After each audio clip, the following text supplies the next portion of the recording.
Washington. When President Trump swept into the White House in January, some of his advisors gleefully predicted that his victory would set off a populist wave across Europe, scattering mainstream parties on the left and right, and wedding Europeans to the same nationalist ideology that Mr. Trump espoused in the United States.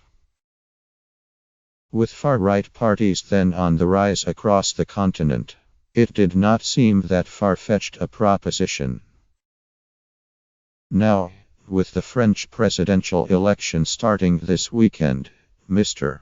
Trump faces the stiffest test yet of whether his brand of nationalism and nativism appeals to voters elsewhere in the Western world.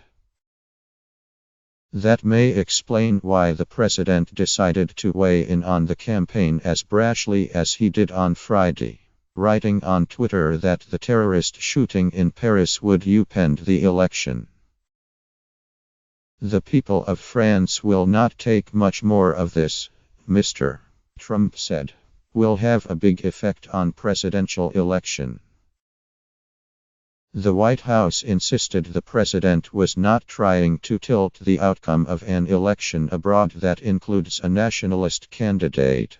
Officials said he was merely extrapolating from his own experience. In late 2015, Mr. Trump's candidacy got a propulsive lift from fears of terrorism in the aftermath of deadly terrorist attacks in Paris and San Bernardino, Calif. But Mr. Trump always viewed his victory as part of a global populist movement. His election came just months after Britain's decision to leave the European Union, commonly known as Brexit. Far-right parties seemed to be on the rise in Austria, the Netherlands and even Germany, where nationalist parties had failed for decades to gain a foothold. The big prize was France. Marine Le Pen, the leader of the National Front Party, has a credible chance of winning the presidency, running on an anti-immigrant platform that echoes Mr. Trump's. If Mr. Trump is keeping score, however, as he most assuredly is, he would have to admit the Trump wave has yet to rise. In Austria in December, voters narrowly chose a Green Party candidate over one from the far-right Freedom Party as president. In the Netherlands last month, the Party of Freedom fell short of being the largest party in the House of Representatives. Some European analysts speak of a Trump backlash. Ms.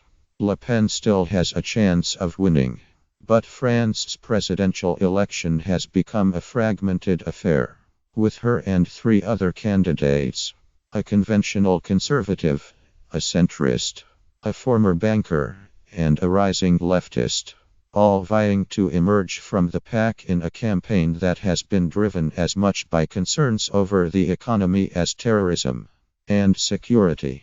Voters will choose among 11 candidates in the first round of national voting on Sunday. Moreover, Mr. Trump is unpopular in France, and as a result, Ms. Le Pen does not invoke his name on the campaign trail, even if his campaign is in some ways a blueprint for hers. There is little doubt he favors Ms. In an interview with the Associated Press, Mr. Trump said Friday that though he would not endorse her, the fatal shooting of a police officer on the Champs-Élysées, an act claimed by the Islamic State, would help her because she was the candidate who is strongest on borders, and the strongest on what's been going on in France. Ms. Le Pen seized on the attack to turn the election into a referendum on what she calls radical Islam. She and Mr. Trump do not know each other, but early on, she clearly sought to tie herself to his success. After his election, Ms. Le Pen exulted that it had made possible what had previously been impossible. In January, during the transition, Miss Le Pen was photographed having coffee at the Trump Tower Cafe, prompting a flurry of rumors about whether she was in Manhattan to meet the president-elect. Mr. Trump's aides denied it. Fears about Mr. Trump's influence over elections in Europe deepened after the disclosure that Breitbart News, the far-right website formerly run by the president's chief strategist, Stephen K. Bannon, planned to open offices in Paris and Berlin. Mr. Bannon has cut his ties with Breitbart, though he continues to talk to its journalists. While many are convinced that the White House exerts influence over its coverage, the website has also been critical of the Trump administration, angering Mr. Bannon in at least one case. There is little evidence the White House has tried to influence the election in France, beyond Mr. Trump's Twitter post. Even that, the White House argued, was simply the president acting as a political analyst. Major events have, clearly, effects on voters' attitudes, said the White House press secretary, Sean Spicer. But I'm not going to weigh in. Let the voters of France decide this Sunday what direction they want their country to go in. Some European diplomats said the real threat of interference was not from the United States but from Russia, which has used internet trolls, fake news, and hacking to disrupt European elections, much as it did during the 2016 United States presidential campaign. American presidents generally avoid meddling too obviously in the politics of other countries, though there is plenty of precedent for their trying to influence outcomes in less obvious ways. Mr. Trump has little use for such diplomatic niceties. Soon after being elected, he publicly advised the British government to appoint the pro-Brexit leader, Nigel Farage, as ambassador to the United States. Even President Barack Obama, who tried to avoid being accused of meddling, got into trouble when he warned Britain, before the referendum, that it would go to the end of the line in future trade negotiations with the United States if it voted to leave the European Union. This week, Mr. Obama's aides played down the significance of a phone call between him and Emmanuel Macron, the former banker and independent candidate, who urged the French not to overreact to the Paris shooting. They want France to be afraid, Mr.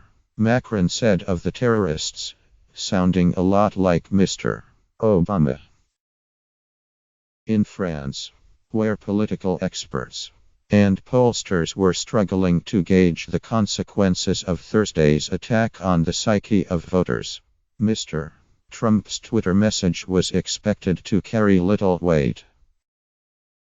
It's non-existent, said Thomas Guénol, a political scientist and lecturer at Sciences Po, a political science institute in Paris. Voters who would possibly be influenced by Mr. Trump's views were very politicized, he said, and were probably already voting for Ms. None of the presidential candidates, nor other major French politicians, reacted to Mr.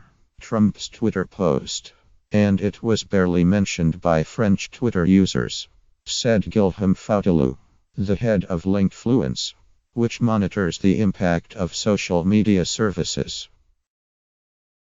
It mostly has Americans reacting, he said.